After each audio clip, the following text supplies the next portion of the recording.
दिनै सानसेनि रादाबखौ फरायदों आं खिलिखां ब्रह्म।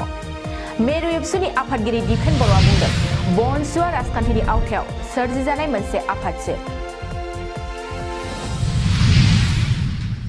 क'क्राझार जिल्ला एबसुनि खुंगा 54थि बोसोरसालिया जथुम्माखौ गाजा गोमजायै खुंफुंनाया गाहामै जोबलांबाय। बाक्सानि रुकुय हालामनि हा सरायाव बारग' बिएलटि मुंख्लंफोरनि 22थि मुंख्लं सान फालिदों।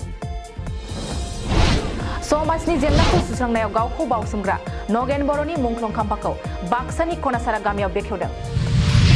क'क्राझारनि देबोरगाव बिसिडिसिनि सिङाव थानाय तुलुपारा गामियाव आबुङै लुफुंजानाय PMAYG न'खौ बेखेवदों।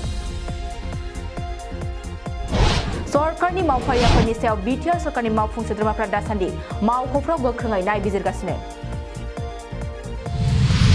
सनितपुर जिल्ला एबसुनि खुंगा 50थि बोसोरसालिया जथुम्मा आरो राङापारा दख'रा एबसुनि जथुम्माखौ खुंनो लाहार फाहार।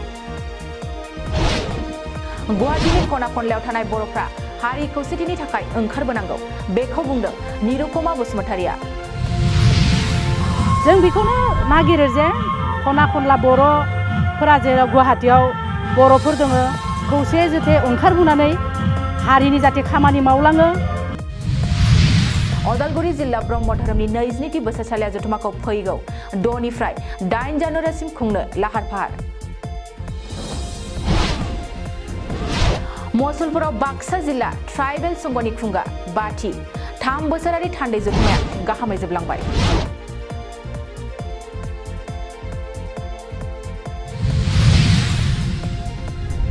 दिनैनि रादाबा एसेनोसै, गोजोन्थों।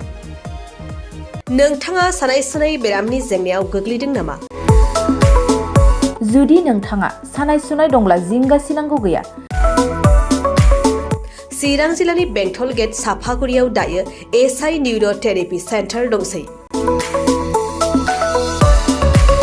बे थेरापि सेन्टाराव नोंथाङा गोरलैयैनो देहानि सानाय सुनायखौ फाहामथाय लानो हागोन।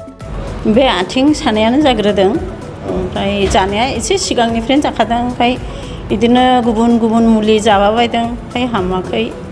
दिनैनि ट्रिटमेन्टआ आङो एसे मोजां मोनसिनबाय। जेरै सिं सानाय, आफादावरि सानाय, मोदोम जरा सानाय, आइजोफोरनि जेंना, खर' सानाय बायदि बेरामखौ फाहामनाय जायो। लोगोसेयैनो बे सेन्टाराव थानानै फाहामथाय लानो हानायनिबो सुबिदा खालामदों।